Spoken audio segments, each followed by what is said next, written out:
en una manera donde el hombre no podía hacer absolutamente nada. Y lo imposible del hombre es cuando Dios empieza a obrar.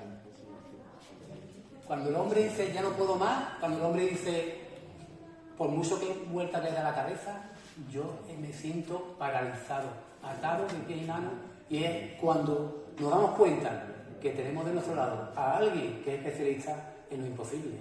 Ese es Jesús de Nazaret. Voy a seguir compartiendo con vosotros acerca de los milagros de Jesús. Porque cuando hablamos de Jesús, no estamos hablando de cualquier persona. Estamos hablando de alguien que vino a este mundo, que era el Hijo del Dios viviente.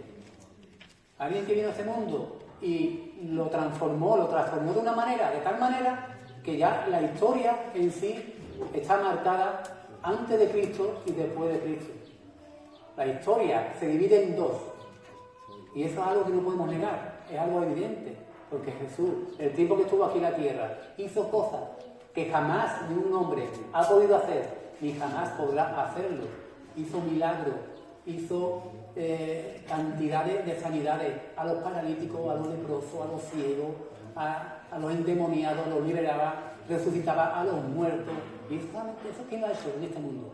¿Quién puede decir en este mundo que ha podido hacer todas las cosas? Y lo más grande y lo más importante que hizo fue morir en la cruz por tus pecados y por los míos y resucitar al tercer día. Eso no lo ha hecho nadie en este mundo y nadie lo hará. Y yo me pregunto esta mañana, ¿qué ocurriría si Jesús anduviera hoy en los tiempos que estamos viviendo como anduvo en los tiempos de Jesús? ¿Qué ocurriría? ¿Qué pasaría en este mundo, en la humanidad? ¿Acaso el corazón y la raza humana ha cambiado? ¿Nosotros hemos cambiado como personas? Comparándonos con los que vivían en aquel entonces con Jesús, ¿hemos cambiado? ¿Nuestra necesidad es diferente a la que tenían estas personas que fueron testigos de las maravillas de Jesús? ¿Es diferente nuestra necesidad a la que tenían estas personas? ¿O cómo respondería la humanidad hoy en día? ¿Cómo respondería el pueblo de Israel si Jesús de Nazaret se presentara como se presentó en aquel entonces? Nació de una virgen, ¿no? Creció, empezó su ministerio y hizo maravilla. ¿Cómo responderían? Yo la verdad no te sabría responder a esta pregunta. Y me imagino que cada uno podría decir pues infinidad de opiniones, ¿no? Pero la cuestión aquí no, y lo importante no es lo que cada uno de nosotros podamos pensar. Lo importante aquí es que Jesús de Nazaret sigue obrando, sigue operando, y eso por medio de ti y de mí. Sigue obrando, hermano. Aunque tú no lo creas, Él tiene un propósito maravilloso para cada uno de nosotros. Él sigue siendo el mismo. Lo único que ha cambiado es su modo de operar. Y Él empieza a operar. Desde el momento que Él fue llevado y se sentó a la diestra del Padre, Él empezó a operar y a obrar por medio de su iglesia. Y su iglesia está aquí representada. La iglesia de Cristo eres tú y soy yo. Y tenemos un propósito maravilloso que cumplir para la gloria de Dios. Me gustaría que me acompañasen en esta mañana a un relato, una historia que viene en el Evangelio según San Marcos. El Evangelio según San Marcos, capítulo 2, versículo 1, del 1 al 12. Evangelio según San Marcos, capítulo 2, versículos del 1 al 12.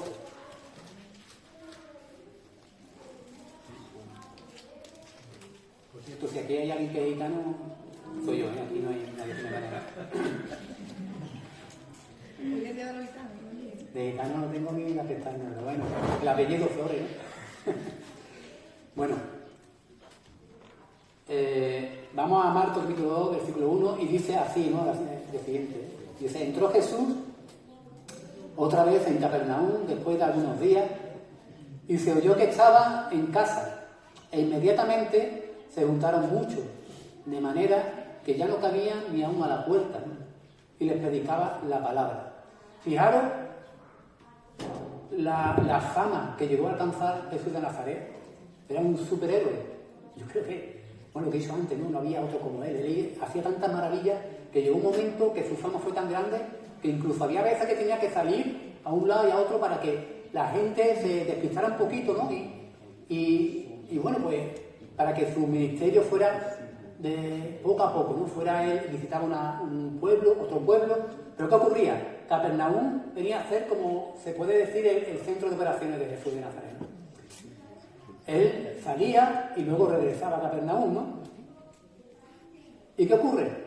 Que en el momento que Jesús aparecía, pues de forma inmediata la gente, cuando lo veía, pues, empezaba, es normal, una persona que sanaba a ciego, a paralítico, a endemoniado, lo libertaba, resucitaba a los muertos, que es normal que la gente lo rodeara, ¿no?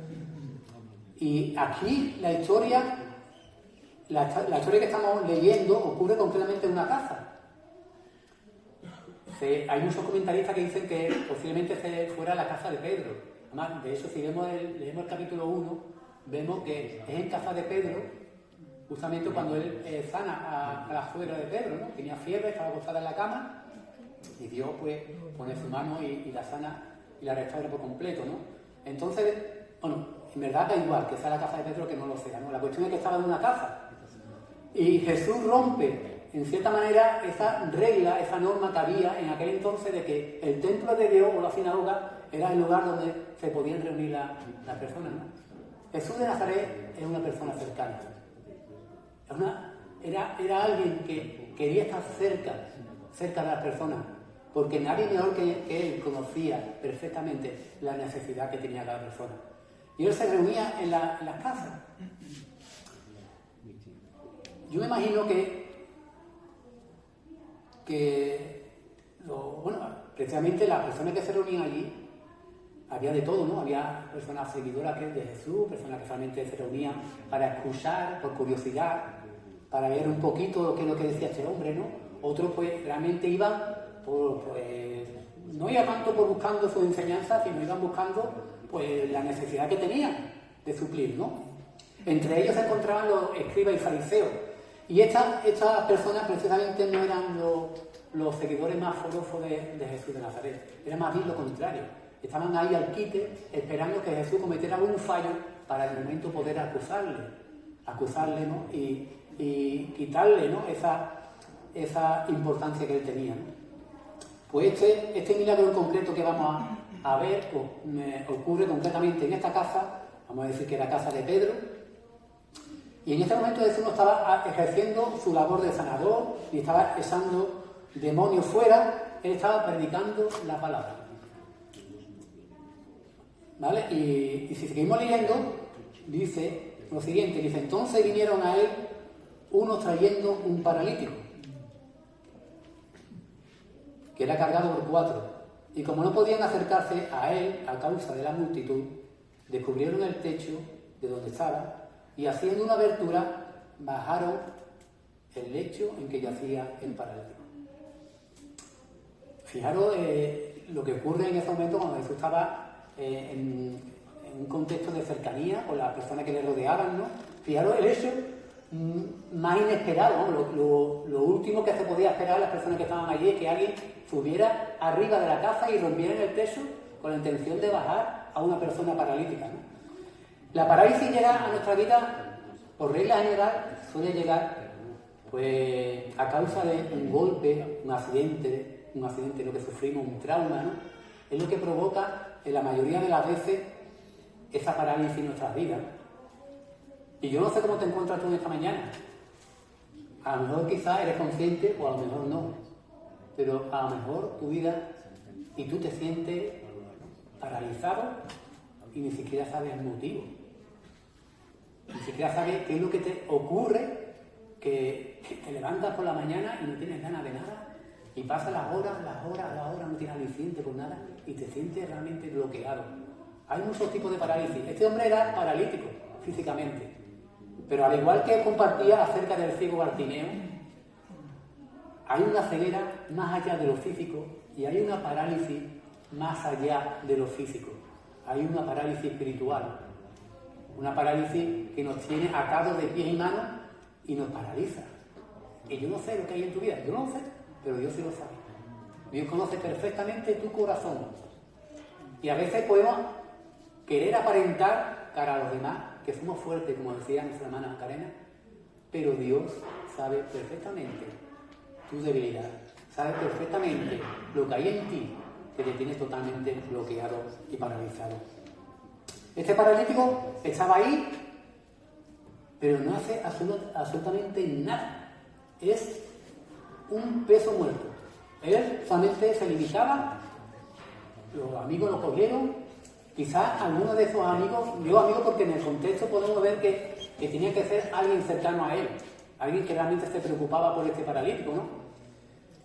Él se limitaba a lo que estos hombres estaban haciendo con él. Le llevaron para arriba y lo hicieron una apertura en el techo y lo bajaron para abajo, ¿no?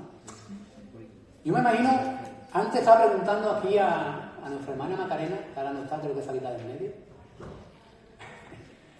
que si le gustaba el teatro, y yo sé que a ella le encanta, ¿no? Mira, ahí está. Yo sé que a nuestra hermana Macarena le encanta el teatro, pero imaginaros por un momento que le digo, Macarena, vamos a hacer una obra de teatro aquí en la iglesia y vamos a representar esta historia que estamos narrando. Vamos a representar, y yo sé que la hace, pero no, la que se apunta, la número 1 es ella.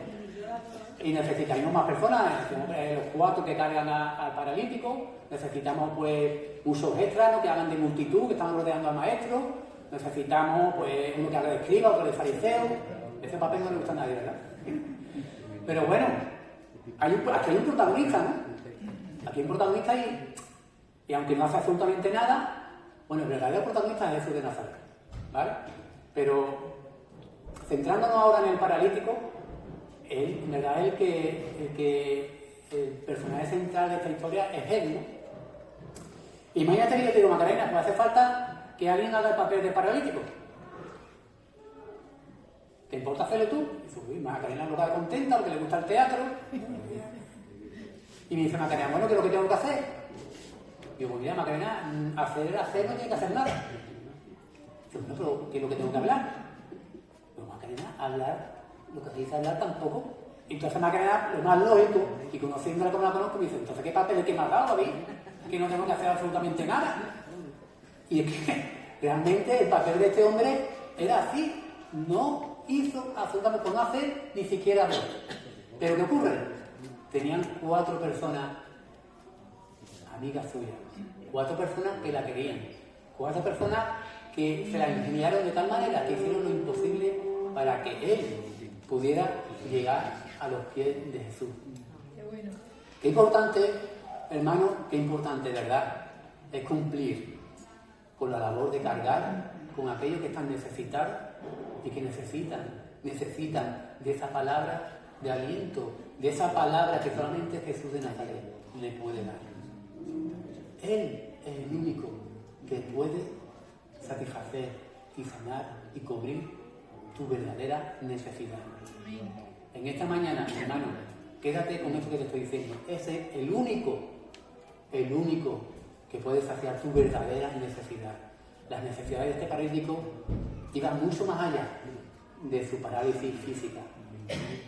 Por eso me encanta, hermano. Hay un versículo muy cortito en la Biblia, la palabra de Dios. Se encuentra en Gálatas capítulo 6, versículo 2. Me gustaría que alguien que lo buscara y lo leyera. Es muy cortito, pero contiene tanta enseñanza ese versículo. Gálatas capítulo 6, versículo 2.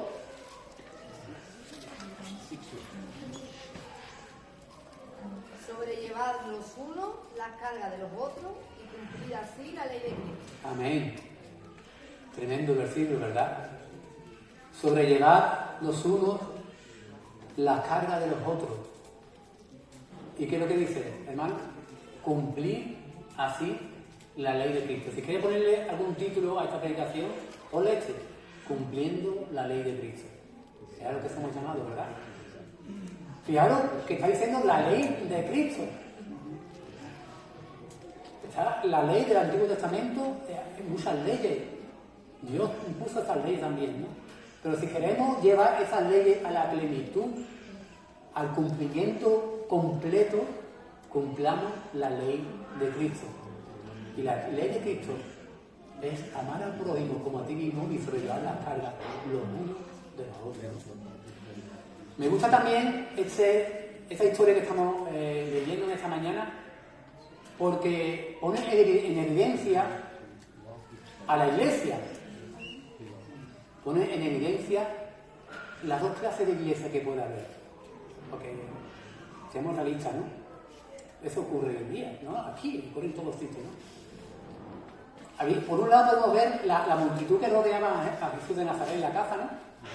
Una multitud que estaba escuchando, estaba oyendo. He dicho antes que había, bueno, dentro de esa multitud había gente para, pues vete a saber, ¿no? Uno por el interés, otro por curiosidad, otro realmente, como lo describe el fariseo, con el deseo de encontrar algo para poder acusarlo, otro pues realmente iban porque querían acusar al maestro, ¿no? Pero sea cual sea la situación de los que estaban allí presentes, se puede decir que representa a la iglesia pasiva, una iglesia que solamente está sentada y solamente se limita a escuchar. Y por otro lado podemos ver a estos cuatro, y mira tú por dónde, fíjate por dónde, estos cuatro que querían entrar a la casa, pero no podían porque estaba la casa, como decía un humorista, abarrotado, ¿no? Estaba que no se cabía ni un alfiler. Y es curioso, ¿no? Cómo impedían que pudieran estas personas que estaban cargando al paralítico, cumpliendo así la ley de Cristo, y querer llevarlo a los pies de Jesús. Muchas veces estas personas, muchas veces no, de eso ocurrió, ¿no? Impedían que pudieran llevar al enfermo a los pies de Jesús. Y podemos decir que esta parte, esas personas pueden representar perfectamente a la iglesia activa. ¿Por qué? Porque su actitud era activa, de acción, ¿no? Porque la iglesia no salva, las normas no salvan, la ley tampoco salva, también nos condena, ni la religión salva tampoco, hermano. Porque la religión, a fin de cuentas, son una serie de normas, de cosas que tú tienes que cumplir y que te obligan a tener que cumplir esas normas, porque quizá, a lo mejor, tal vez, con eso pueda ser salvado, ¿no? Pero Cristo no vino a ofrecernos una religión, vino a tener una relación personal e íntima con cada uno de nosotros. Porque lo que queramos reconocer o no, todos hemos sufrido o sufrimos algún tipo de parálisis en nuestras vidas. Yo era un paralítico, totalmente, paralítico y ciego. Estaba, a pesar de que era joven, estaba asqueado de esta vida, de verdad lo digo, ¿eh? Estaba cansado de vivir, de sufrir, de tener que padecer los problemas que había en mi casa. Estaba harto, de verdad. Y esa situación a mí me tenía totalmente bloqueado y paralizado. Y al final, de lo que se trata, hermano, lo que estoy compartiendo, al final lo que se trata es que la gente pueda entender que necesitamos ir a los pies de Jesús, porque es el único que puede ofrecernos verdadera libertad. Y cuando digo libertad, lo digo con la boca llena, hermano, porque no es una libertad a media, es una libertad completa, no solamente de nuestra enfermedad, que lo hemos visto aquí y lo hemos presenciado muchas veces a lo largo de mis años en los caminos de Dios. He podido presenciar infinidad de milagros, en lo físico me refiero, pero también, y esto es lo más gozoso, lo más importante, he podido ver también cómo muchas personas han sido liberados de esa parálisis espiritual en la que se encontraban, ¿no? Hay un siervo en el Nuevo Testamento, ¿no? que a mí me encanta, ¿no? Yo me imagino que a todos vosotros, es el apóstol Pablo, ¿no? En 1 Corintios capítulo 9, versículos del 20 al 23, podemos leer lo siguiente. Capítulo 9, versículos del 20 al 23. Quédate, hermano, con lo que significa cumplir la ley de Cristo. Y aquí Pablo que lo entendía perfectamente, escribe a los Corintios escribió dos cartas, ¿no? Pero aquí en estos versículos concretamente dice: me he hecho a los judíos como judíos para ganar a los judíos. A los que están sujetos a la ley, aunque yo no esté sujeto a la ley, como sujeto a la ley, para ganar a los que están sujetos a la ley. A los que están sin ley, como si yo estuviera sin ley, no estando yo sin ley, sino que, dice ahí, sino bajo la ley de Cristo. Aleluya. Para ganar a los que están sin ley. Me he hecho débil a los débiles. Para ganar a los débiles. A todos me he hecho de todo para que de todos modos salve alguno. Y esto hago por causa del Evangelio, para hacerme copartícipe de él. Amén, aleluya, hermano. ¿Tú quieres en esta mañana hacerte copartícipe, juntamente con Pablo, de este mensaje tan tremendo que puede transformar tu vida, que transformó la mía, que puede transformar la vida de todos los que están paralíticos? Qué versatilidad la de Pablo. Pablo tenía claro lo que era cumplir la ley de Cristo. ¿Cuántas estructuras muchas veces empiezan a ocupar nuestra mente y nuestra vida? Conceptos que ni mucho menos vienen de parte de Dios, sino que son pensamientos y doctrinas y costumbres y cosas humanas que no nos llevan a ninguna parte, más bien nos quitan libertad, la libertad que Cristo nos da. Y no solamente nos paraliza a nosotros esas estructuras mentales, sino que encima somos piedra de tropiezo para otras personas que pueden llegar a los pies de Cristo. Pero estas 4 personas no se pararon frente a los obstáculos que estaban viendo.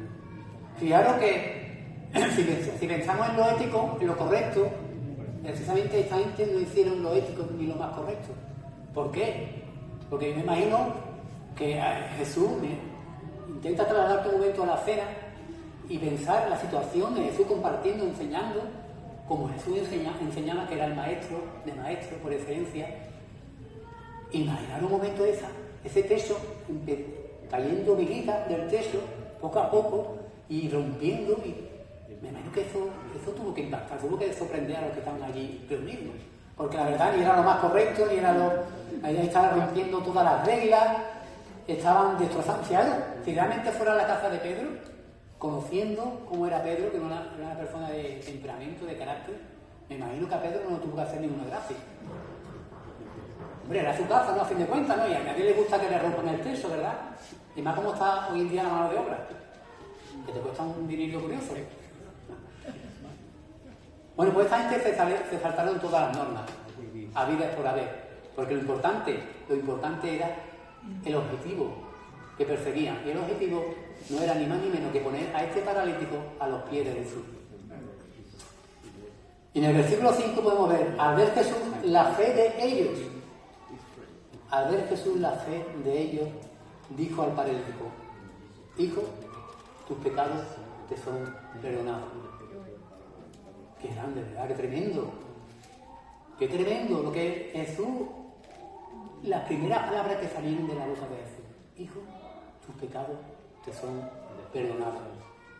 Y claro, aquí volvemos otra vez a esa manera de obrar de Jesús que muchas veces rompe, nunca me lo dicho, no rompe nuestros pensamientos, lo que nosotros creemos, lo que nosotros buscamos, ¿verdad?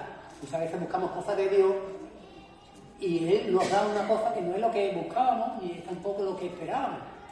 Pero claro, Dios sabe lo que necesitamos. Y nuestra mente muchas veces va por otros derroteros.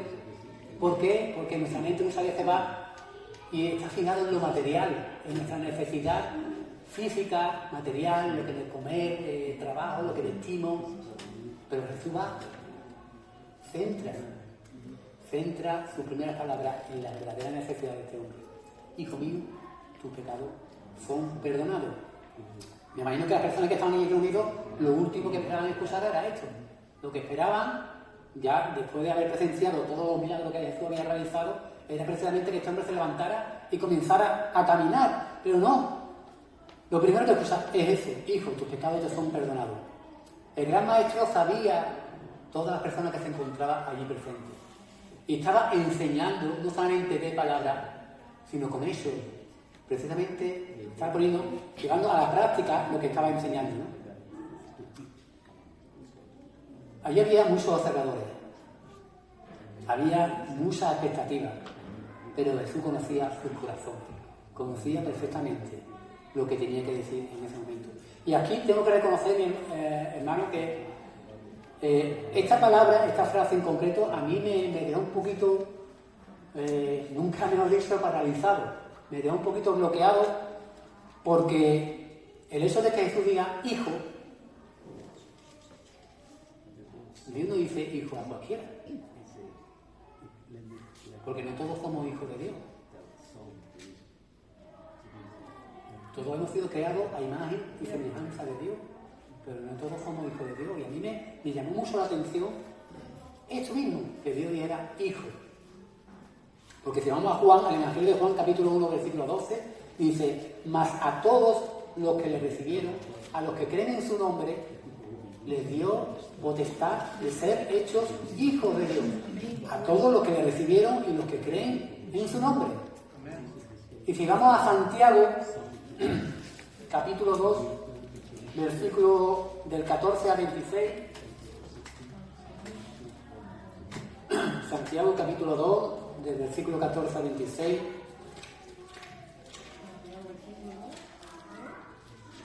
Santiago 2,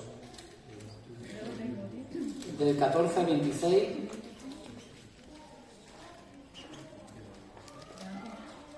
¿Quién lo tiene?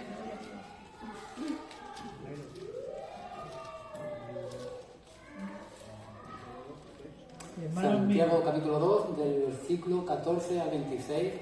Hermanos míos, ¿de qué aprovechar así alguno dice que tiene fe y no tiene obra? ¿Podrá la fe salvarle?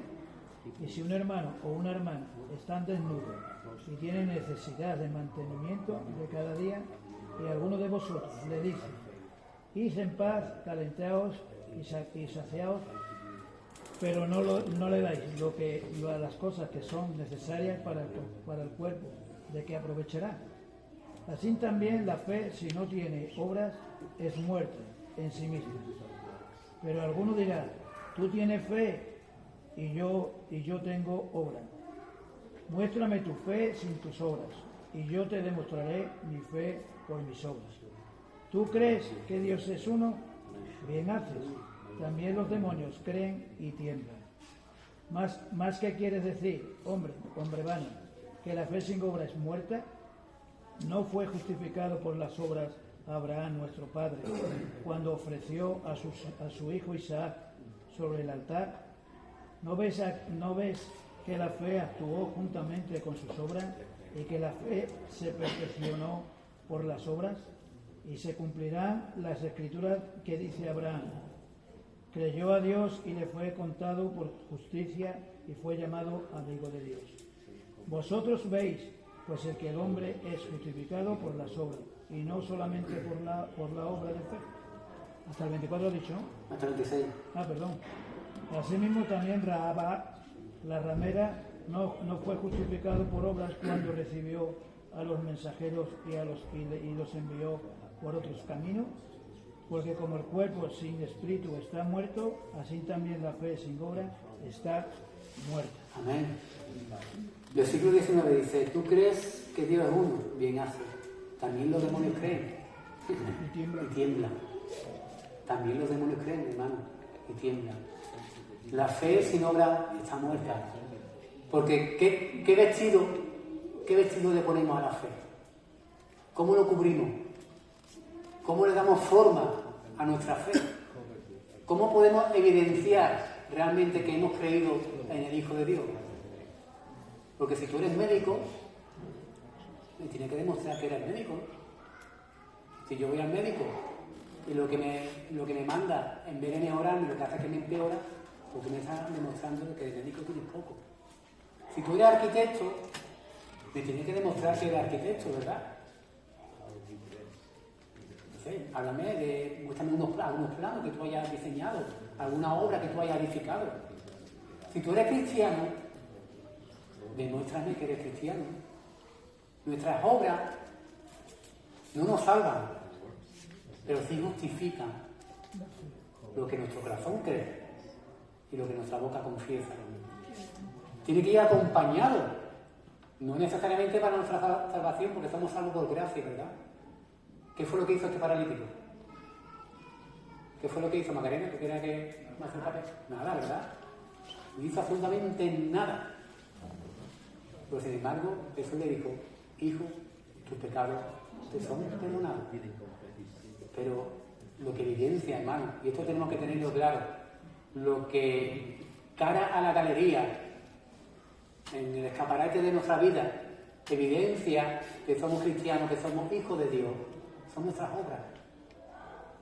Pueden ser piedra de tropiezo, a veces, cuando decimos que somos cristianos y nuestras obras no nos acompañan, o puede ser de bendición para esa persona que nos observa, porque la gente nos observa. La gente, cuando tú dices que eres cristiano, aunque tú no te des cuenta, están pendientes a ti. Y tus obras pueden hacer que esa persona llegue a los pies de Cristo.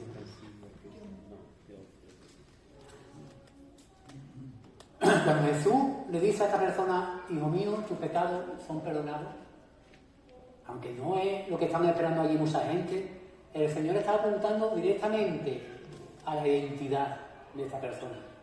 Sabéis que un paralítico en aquel entonces era una persona desahuciada por completo, una persona que estaba condenada a vivir en la pobreza, en la miseria, y no le bastaba con eso, sino que encima tenía la etiqueta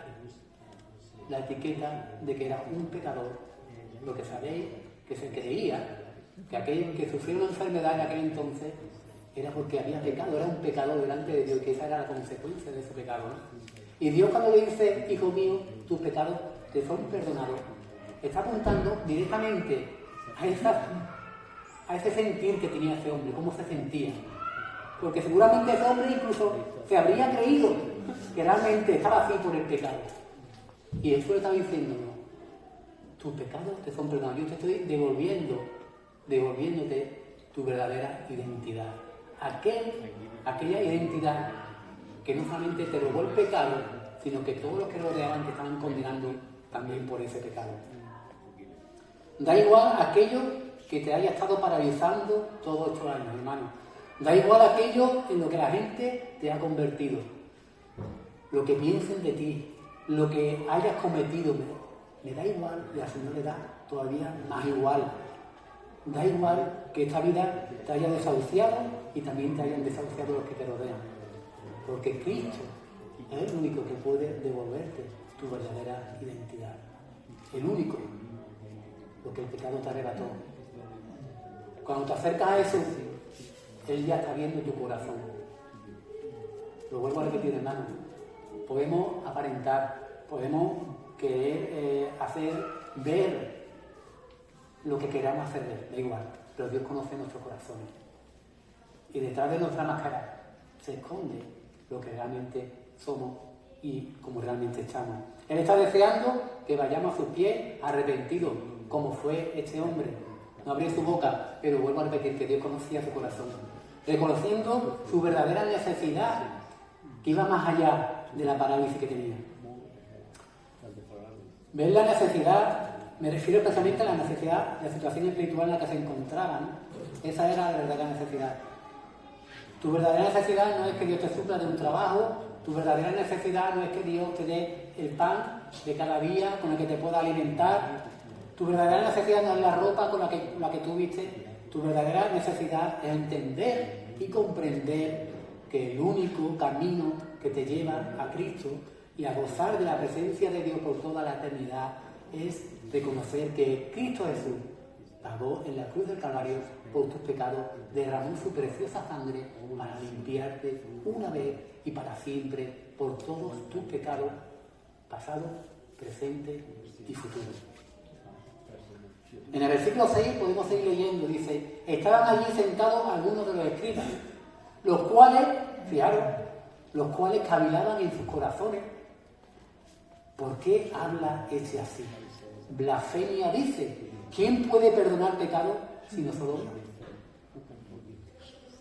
Y fijaros cómo Dios demuestra una vez más que Él es Dios en su omnisciencia y conociendo, el versículo 12, conociendo luego Jesús en su espíritu que cavilaban de esta manera dentro de sí mismo, les dijo, ¿por qué caviláis así en vuestros corazones? ¿Qué es más fácil decir al paralítico, tus pecados te son perdonados? O decirle, levántate, toma tu lecho y anda. ¿Qué es más fácil? Para Jesús, ¿qué era más fácil? Decir, una cosa o la otra. Esto de los pecados es algo que, bueno, aquí somos todos creyentes, pero sí, cuando lo enfocamos, cuando hablamos con una persona que no es creyente, hablarle de pecado como que no termina de comprenderlo. No lo comprende porque, si no cree en Dios, pues si no cree en Dios tampoco cree en el pecado, ¿verdad? Porque el pecado, a fin de cuentas, es una ofensa hacia Dios, ¿no? Es a Dios a quien estamos ofendiendo cuando nosotros pecamos, independientemente de que, porque el pecado en sí lleva las consecuencias también. Muchas veces, si tú eres una persona toxicómana, drogadicta, y bueno, ya no sé, bueno, también hay algunos que lo hacen, ¿no? Y te pincha y pilla una enfermedad, pues has pecado, y la enfermedad que has pillado, pues es consecuencia de ese pecado, ¿no? Pero a veces los pecados no necesariamente implican a otras personas, ni siquiera a nosotros mismos. Pero tenemos que tener claro que cuando pecamos, a quien estamos ofendiendo, por encima de todo el daño que podamos hacer, a quien estamos ofendiendo es a Dios. Porque Dios, que está arriba de los cielos, lo ve todo.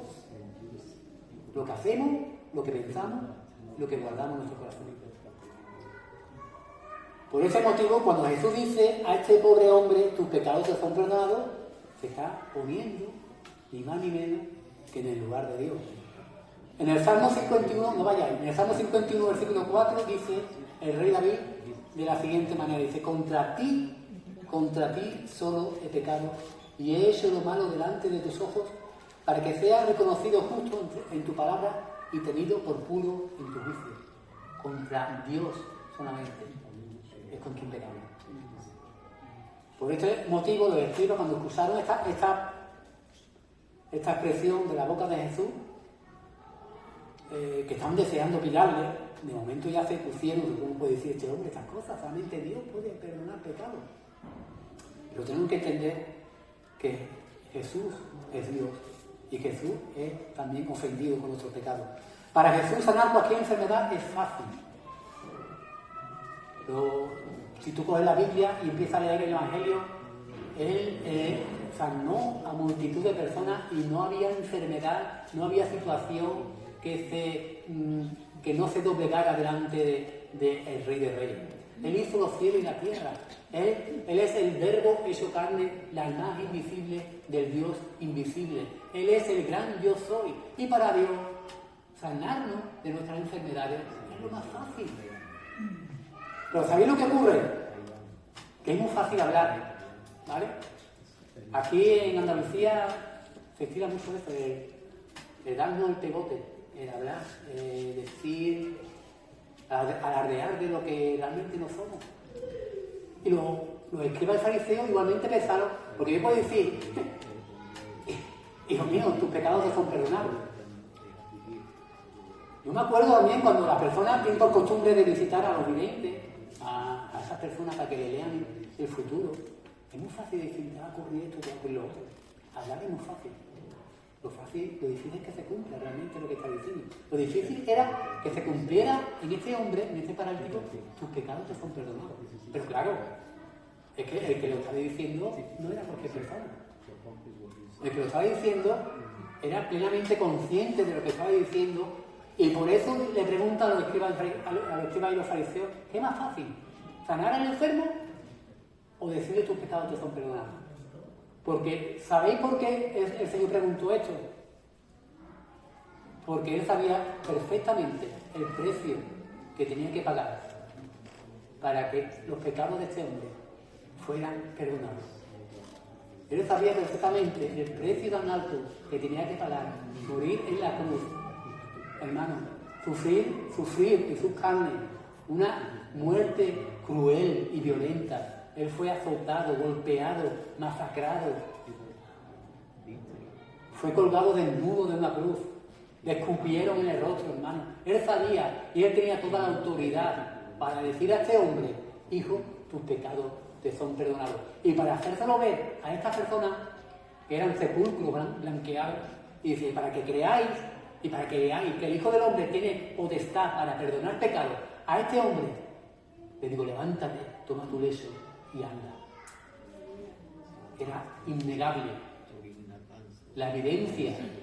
Lo que el Señor estaba haciendo en ese lugar no era ni más ni menos haciendo de ver a estos hipócritas de que Él era el Mesías, de que Él era el Hijo de Dios y que Él era el único que podía satisfacer la verdadera necesidad de ese hombre, que no era caminar, que también lo hizo, pero la verdadera necesidad era que sus pecados fueran perdonados.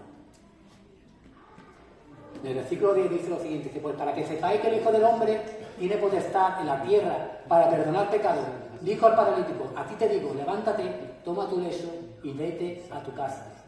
Entonces él se levantó, ¿cómo dice, hermano? A la media hora, al rato, enseguida. ¿Por qué? Porque la palabra de Dios tiene poder. Y yo lo creo, hermano.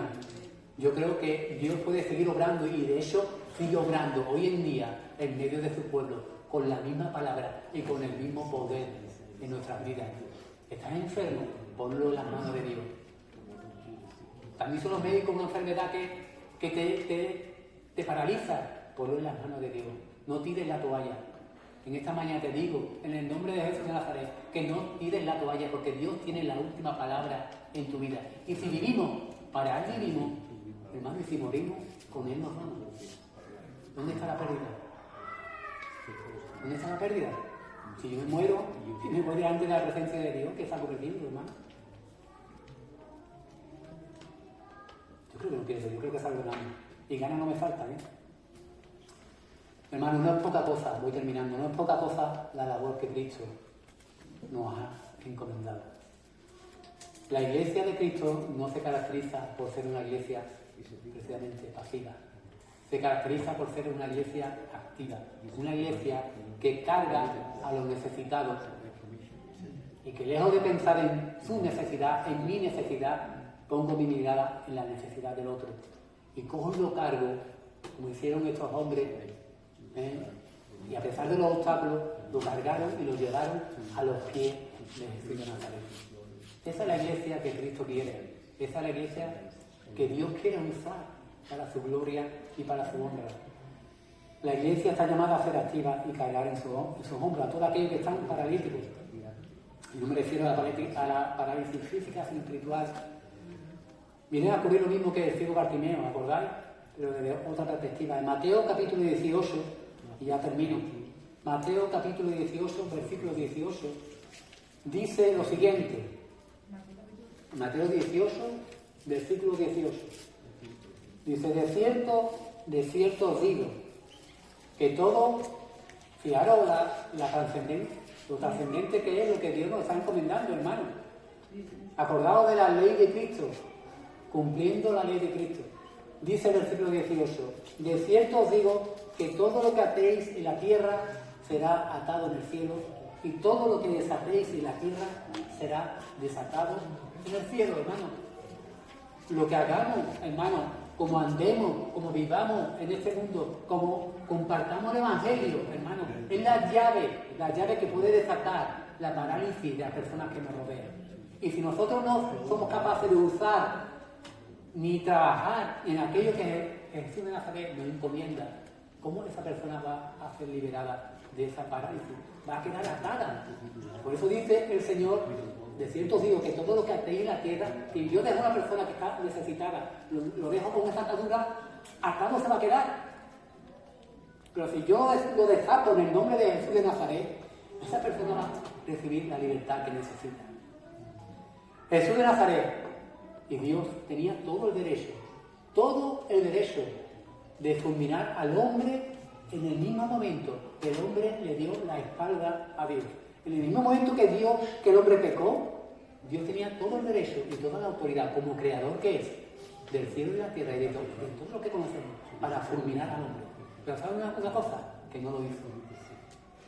No lo fulminó, sino que desde el principio, y ya sabiendo de antemano lo que el hombre iba a hacer, ya él preparó un plan, un propósito para que el hombre pudiera alcanzar esa misericordia y esa salvación que nada ni nadie en este mundo nos puede, lo repito, que nada ni nadie en este mundo nos puede ofrecer. Solamente el Hijo de Dios es el que puede satisfacer nuestro pecado y nuestra culpa delante de Dios. y lo hizo muriendo en la cruz del Calvario. Él nos amó de tal manera que ya desde antes de la fundación del mundo preparó ese perdón para que tú, en el día de hoy, si aún no lo has hecho, puedas recibir ese perdón. En 2 de Corintios capítulo 5, ya termino con este versículo. La segunda carta a los Corintios, capítulo 5, versículo 19. 2 de Corintios, capítulo 5, versículo 19, dice lo siguiente: que Dios estaba en Cristo, reconciliando consigo al mundo, no tomándole en cuenta a los hombres sus pecados. Y nos encargó ¿a quién, hermano? ¿A quién le hizo el encargo? A nosotros. La palabra de reconciliación. Hermano, qué tremenda labor la que tenemos por delante. No nos quedemos paralizados en nuestros asientos, en nuestra comodidad. Comparte ese milagro que Dios ha hecho en tu vida con aquel que lo necesita. Porque, como os he compartido anteriormente, nuestra verdadera necesidad no es lo que respiramos, no es lo que comemos, no es lo que bebemos. Nuestra verdadera necesidad, y el mundo necesita esta palabra, es conocer a Cristo Jesús. ¿Amén? Que el Señor bendiga la noche. Me gustaría, antes de dar paso a nuestra hermana que está encargada de recoger la ofrenda, darle paso para que la recoja y compartiros dos noticias. Bueno, dos más que noticias son actividades que se van a hacer. Bueno, una de ellas es una actividad, otra es a nivel de iglesia. Habéis visto que en el